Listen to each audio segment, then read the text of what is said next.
Good evening, viewers, and welcome to Catch Play, your sports development program, bringing you stories of sports development in Papua New Guinea. I'm Godwin Eki, and thanks for your company. Now, joining me tonight in the studio, stepping in for my co-mayor, is Rafaela Bakikaure, recent Pacific Games silver medalist. Rafaela, welcome to the program. Thank you, Godwin, for having me on the program. I'm so excited, and yes, I get along with everything. Well, thanks for stepping in for my anyway. We'll take a look and see what we have coming up on the show tonight before we take a look at our first story. Coming up tonight on the show, PNG's first ever Sports Expo, PNG Games update and hockey preparations, new HPTC for elite athletes, and Regiana's Women's Rugby League.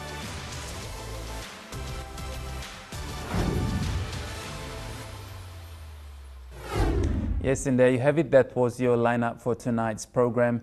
Now, for those of you watching around the country, PNG Sports Foundation hosted the first ever PNG Sports Expo here in the nation's capital in Port Moresby that took place at the Sir John Guy Stadium Indoor Complex, and I was there to cover the story, so let's take a look. The Sports Expo is the first of its kind to be hosted by the PNG Sports Foundation, with its sole purpose of educating and creating awareness of the PNG Sports Foundation's structure and functions. The Expo saw business houses and stakeholders showcase their products or promoting and selling sports equipment, as well as providing professional information on the products showcased. Organized events and programs were rolled out by corporate houses and individuals during the Expo on sports development in the country, showcasing their products, programs and services to school students and interested adults that were there to witness the event.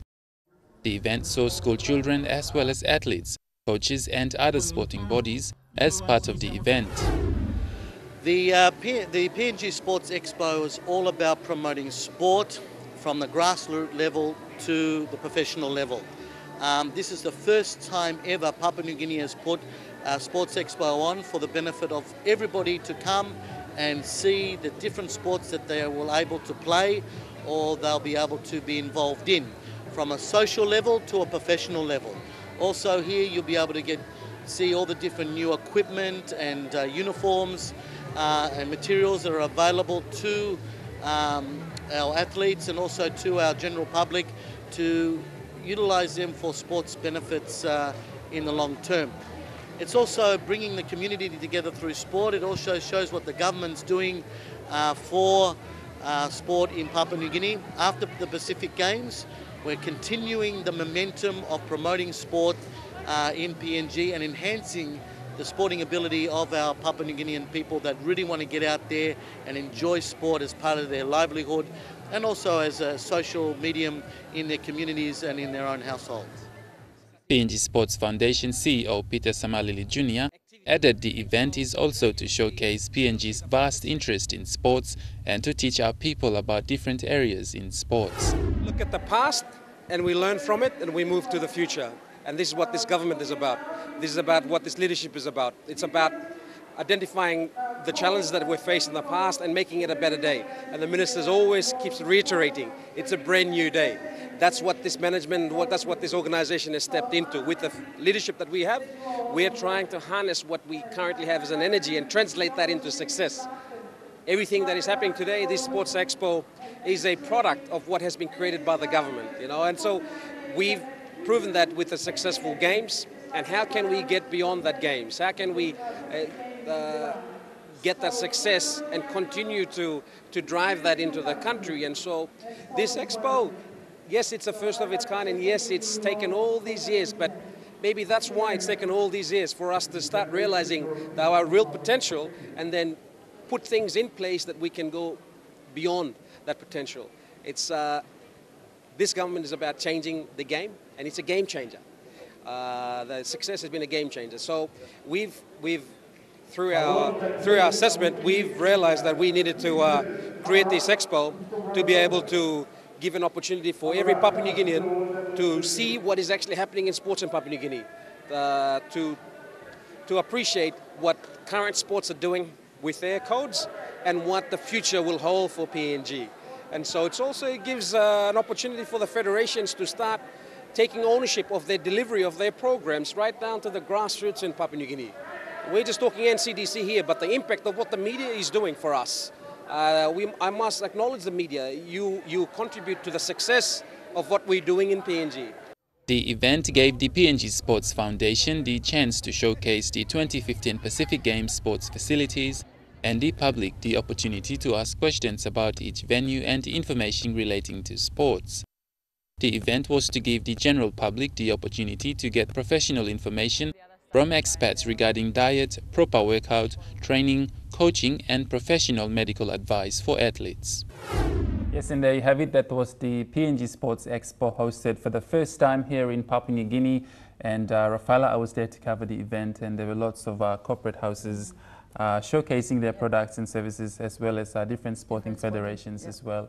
And there were lots of kids and athletes out there to see the event, so which was good. Well, it's good because you know, there are people out there who don't, you know, they have the interest in sport, and like to have the sports expo like that, they get involved and they go to, you know, the coach that they like most. So like basketball, you know, they don't know how to shoot, they get in, you know, get involved and ask them how they can, you know, join the sport itself. Yeah, we had some our top elite athletes there. There were Ryan Pinney was there, as well as the Peppers. They were also there teaching the kids how to play netball and all that, and some basketball athletes as well. PNG Sports Foundation is the organizer behind this event, and it's good that they've had the edge to bring this forward, and they're planning on taking this to other parts of the countries and making it an annual event. Yeah, that's good. So also the High Performance Training Center team Aaron also was also there, and a few other, you know, corporate houses like Air New Guinea, for instance, was there as well. And these are the people that help us, you know, during the PNG Games to fly us here and there, as well as other corporate houses like Brian Bell and other small business houses were there as well to make this event possible. And Minister for Sports was also there.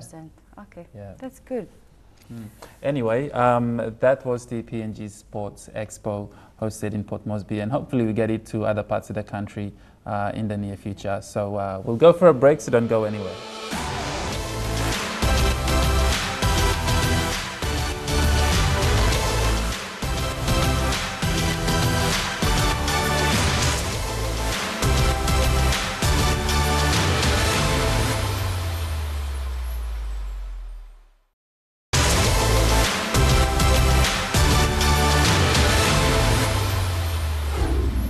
Welcome back to Catch Play. Now, we also caught up with the PNG Games Operations Manager, Freddie Matthews, who also gave us an update on what's happening on the preparations for the next 2016 PNG Games in Kimbe next year. And we also got a feedback from the Hockey Federation at the Sports Expo. So let's see what they had to say. Freddie Matthews told EMTV Sports in an exclusive interview that PNG Games progress is moving swiftly behind the scenes with negotiations with the government. Matthews said his team is working closely with the West New Britain Provincial Government to organize sporting facilities as well as logistics for the athletes and officials. They had the PNG Games in Ley, which was a success. Now we've come across to Kimbe for the PNG Games. At the moment, we're just doing up all the facilities, and not to meet everyone's expectation, but we're not having facilities like what they have in Palman and Ley. It's just basic facilities, what they have in Rabaul. So at the moment, the facilities and preparations are going ahead. We're working on a business plan, which is just been formalized. We'll approve that on the 5th of December, and we should start rolling out with infrastructure. We've got 22 provinces which are taking part, and with the sports we've got 17 sports which are going to be played, and with a few with the inclusion of Paralympics as well.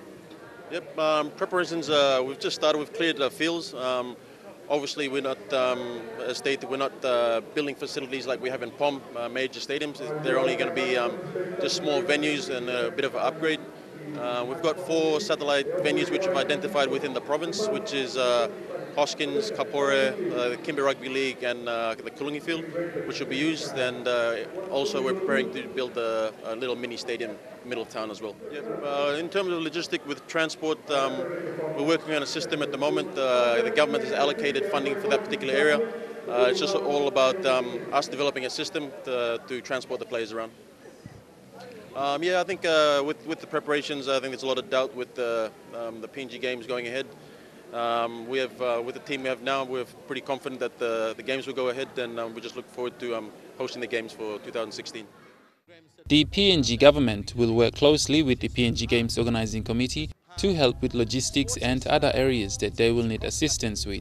Kimbe will play host for next year's PNG Games and will affiliate only 17 sporting codes for the 22 provinces that are expected to take part. While there's some apprehension as to where the PNG Games will take place, Operations Manager Matthias is confident the project is under control and ready to bring all 22 provinces together for one of the biggest national events that occurs once every 3 years. Meanwhile, the Code of Hockey has already affiliated with its 9 clubs around the country in preparations for the PNG Games in Kimbe next year. The games, you know that the PNG Games will be on next year, and Papua New Guinea has got 9 affiliated associations to go into Kimbe Games in 2016.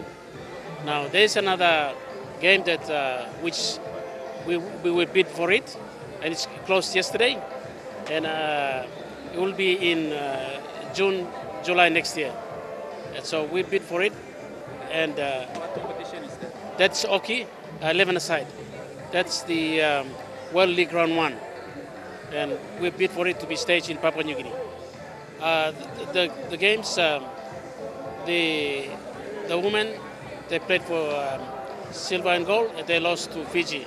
Fiji were the Pacific Island champions, and the men's, they lost to Vanuatu. It's just silly errors in the men's game, so they played for the bronze. Yes, and there you have it. That was the PNG Games update, and you've heard it from the man himself, Freddie Matthias, who's behind the organizing of this event, together with the PNG Sports Foundation and other sporting bodies. Now, Rafaela, you've seen on the video, Freddie's talking about how they're preparing for this event, as well as, I don't know about other sporting federations or sporting codes, but like you've heard, hockey is already preparing to attend the PNG Games, which is good. Which is, they're already preparing ahead, yeah, so that, they don't have to select their teams again. Like the hockey teams, they're finally, they've yeah, done, but maybe yet to, there are other sports, sporting codes that are yet to finalize their team. Like, for example, like the boxing as well, I could say that they did also select some of the boxers that will take part in the PNG Games, but that's not finalized yet. But which is good, last year PNG Games was more exciting in Leh. It was way better, so I hope that, in Kimbe they would do more better ones. So I think yeah, the operations manager, Freddie Matthias himself, this is his first time to take up this role. He's seen the event before, he's spoken about that during the interview about the high morale boosting of the sports in last PNG Games, and this is his first time to run this event, and I'm sure he's going to do pretty well with the support from the PNG Sports Foundation to run this event. He's got a good group of team people, and they're all working together to make this possible, and hopefully we'll see all the 22 provinces, unlike last year, last PNG Games. Yeah, hope they all get in, get the work done by before the PNG Games. Yeah, and also to all the PNG, we all know PNG Games are coming up next year. So each province, it's good that this is a good time for them to start preparing, because there's always last-minute thing that happens in the end, and everyone train hard for this, and then they end up not going. So I think it's the government of every province. The provincial government should really start working on their logistics and things. They have to start raising funds, and make sure they get everyone start training. Especially, it's always when it comes to such all different sporting codes, it's a must that they have to get prepared, well prepared. Yeah. Get the funds in, and so that they don't have to run late. So with this game going on for next year, I know it will be exciting down in Kimbe. Very reassuring anyway. We'll go for a break, so stay with us.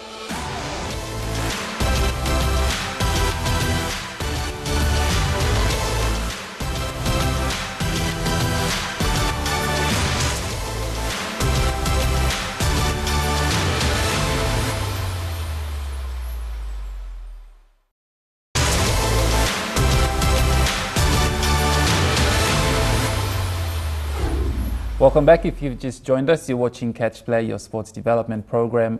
Now, we did an interview earlier last week with the Minister for Sports on the update for the new high performance training center for our elite athletes. So why don't we take a look? The PNG government is now working closely with the PNG Olympics Committee as well as other sporting bodies to build a new and bigger high performance training center at an estimated budget of 30 million kina. Minister for Sports Justin Chichenko says the aim of the project is to keep all our elite athletes in the country, making their home a training hub for all athletes representing Papua New Guinea and to produce our very own homegrown talents. He said the O'Neill Dion government has supported the plan and has agreed for the project to start next year. The project will go on tender for interested companies to take on the project, with a 30 million kina already allocated.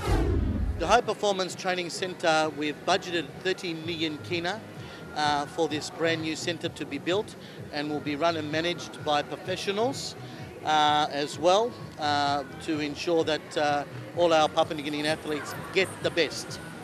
And we've got so many superstars out there still waiting to come up and be exposed, and all we need to give them is the opportunity to do so.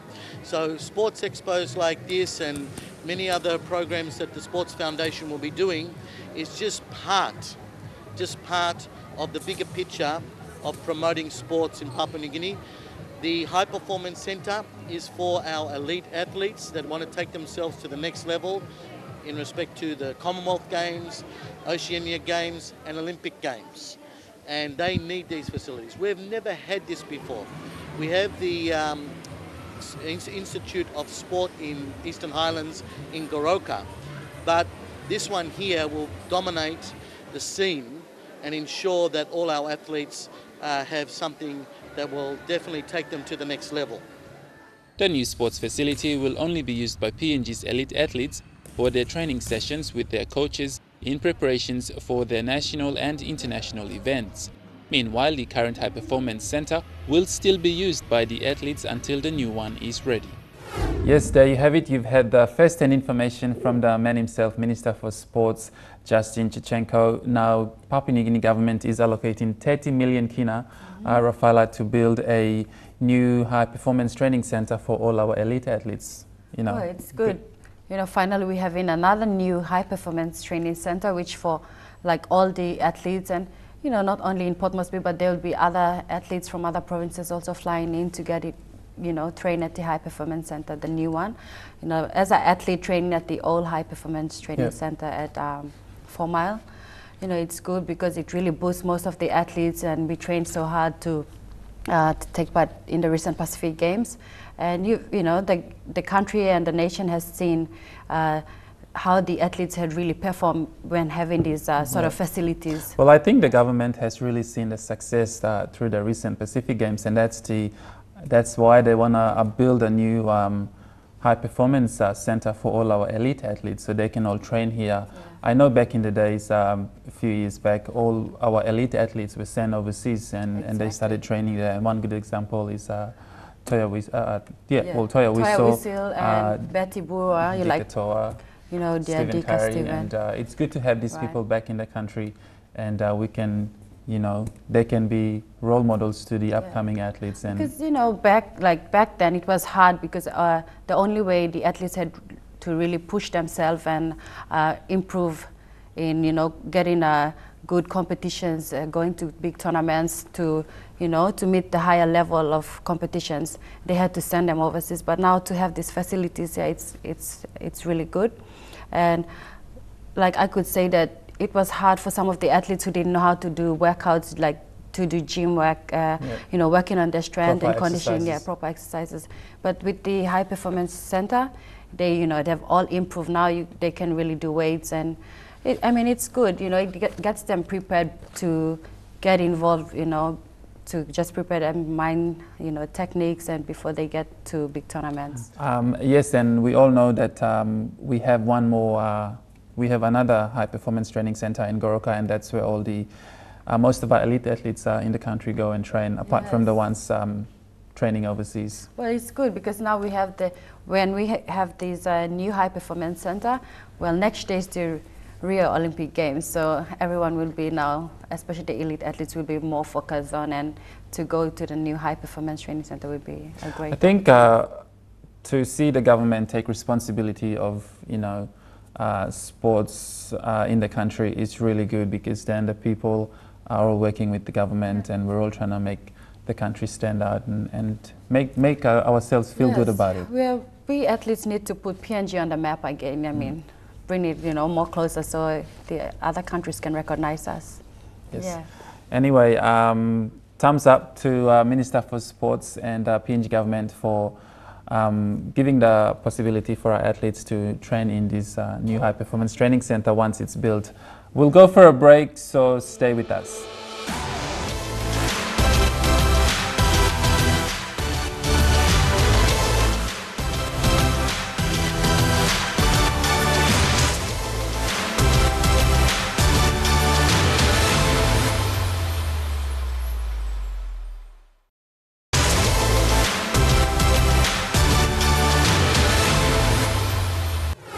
Welcome back. You're watching.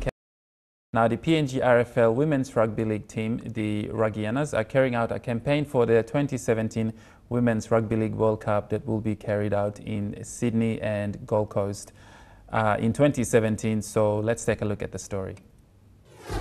Women's Rugby League is set to soar as the Ruggianas prepare for the 2017 Women's Rugby League World Cup. PNG RFL coordinator Wendy Kohan says this is an opportunity to expose PNG women in rugby league to the world.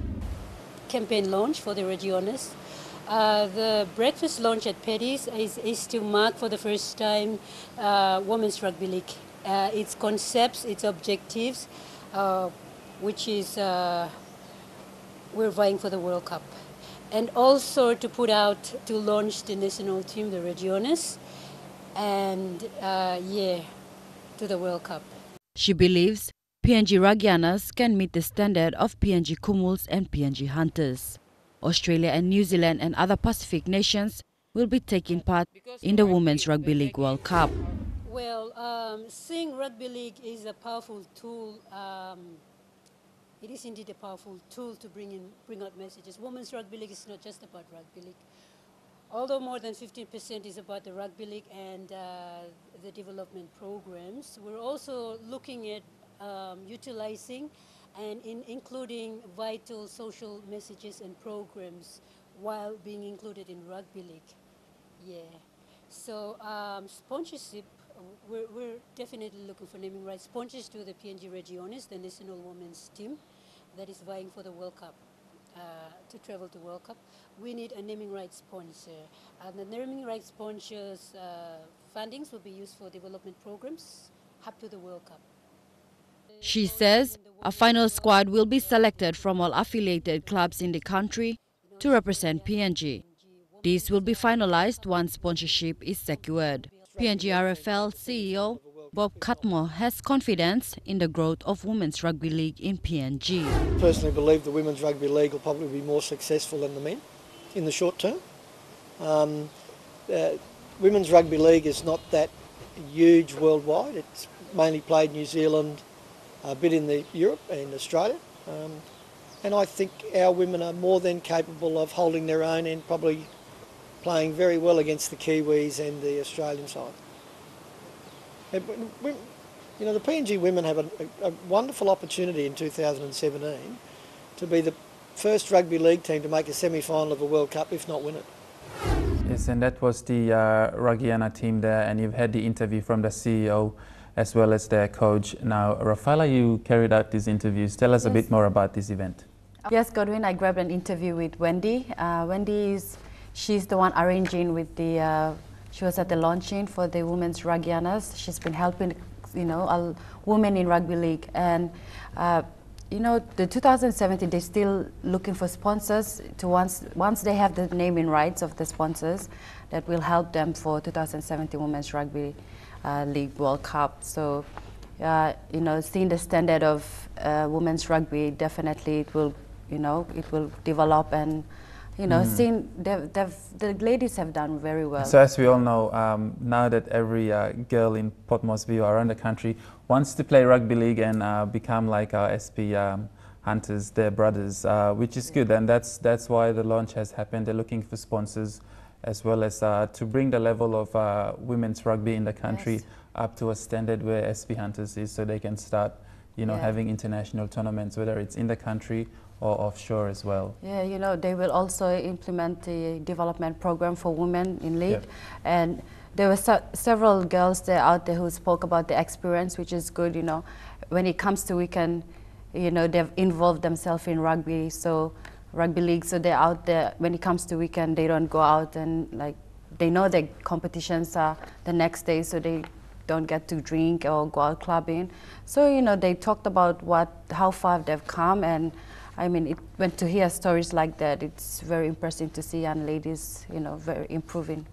Yeah, so basically the launch for that event was to get the sponsors. So hopefully the corporate houses or other big companies in the country will get out there and support our women's rugby league team that's going to be traveling for the 2017 Women's World Cup. Yeah, because, you know, to see the standard of women, definitely it will rise up, like, you know, go to another level, because like what Bob Cutmore said, the CEO for PNG RFL, he's, you know, he says that he can see the future in women's league, that they can improve better than, you know, the guys, because it will take, you know, it's taken a while for the guys, but for the ladies it will improve so quickly, like Australia and New Zealand, that they can compete with. So yes, talking about international event where our women will be representing PNG at the World Cup in 2017, we should start carrying out clinics in the country so we can, you know, encourage other women or girls,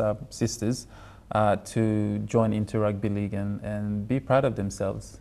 Yeah, exactly. You know, it is, well, it's not only it's the gender equality, and, you know, now ladies are getting involved in rugby, you know, a code that only men can get involved, but now ladies are in.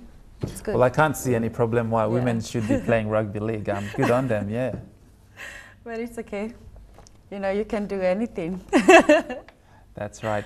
Anyway, that brings us to the end of our show. If you have any sports development program happening in and around your area, please send us an email to sports@emtv.com.pg, and you can forward your email to Catch Play. Otherwise, thank you so much for watching the show. Rafaela, thank you so much for stepping in for my comment tonight. Thank you, Godwin, for having me on the program, and hopefully I join you guys next time. Hopefully. Thank you so much for watching Catch Play. I'm Godwin Eki. Good night. Good night.